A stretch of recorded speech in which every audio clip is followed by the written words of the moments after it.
Une mort pour qu'il y ait la vie. Voilà de quoi j'aimerais parler aujourd'hui avec vous pour cette première vidéo de notre semaine sainte, de notre semaine pascale.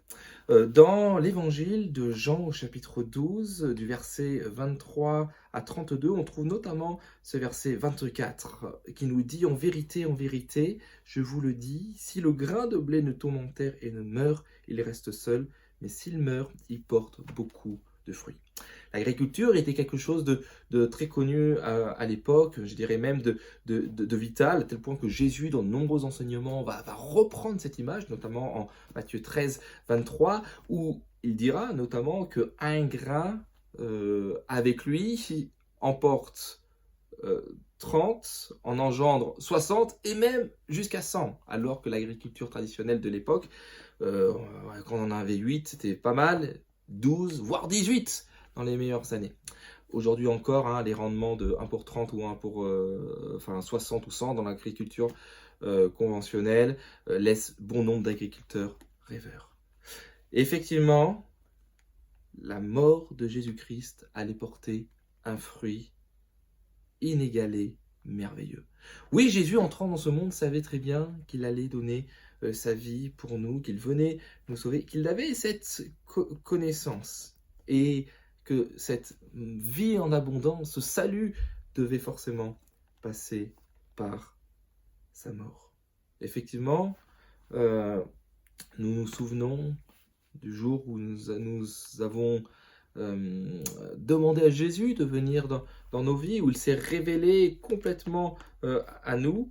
Nous nous souvenons, eh bien, en lecture ce passage, de toutes les personnes que Jésus-Christ a sauvées, effectivement, un fruit abondant, mais avec cette exigence également de ce que Jésus on demande aux chrétiens de porter un fruit abondant pour la gloire de son nom. Parce que, précisément, dans la suite du passage, il est question de glorifier le Père. Et une voix va se faire entendre de la part du Père, lorsque Jésus dira « Mais est-ce que je pourrais éviter cette heure-là? Mais non, je suis venu pour celle-ci, et je veux glorifier ton nom. » Et la voix du Père le dit « Je l'ai glorifié, je le glorifierai encore. » Cette voix se fait-elle entendre pour Jésus-Christ, qui sait très bien ce qui va advenir, peut-être en son humanité c'est réconfortant, mais c'est surtout pour les disciples, même pour la foule, qui nous montre qu'une nouvelle étape de la rédemption va prendre place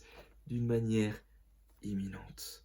D'ailleurs, Jésus citera, ou fera une allusion à l'Ancien Testament, notamment versets 30, 31 et 32, lorsqu'il fera cette annonce de la passion, glorification de sa propre personne, en disant que dans les instants qui viendront à la croix, ce monde sera jugé. Un monde, comme malheureusement on nous le rappelle, cette horrible guerre en Ukraine, un monde qui est fou, un monde qui est haineux, un monde qui est violent, déchu, pécheur, jugé, condamné.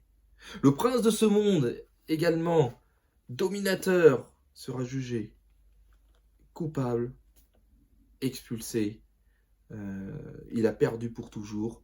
Il se déchaîne encore, mais la guerre est finie pour lui. C'est la retraite, la débâcle.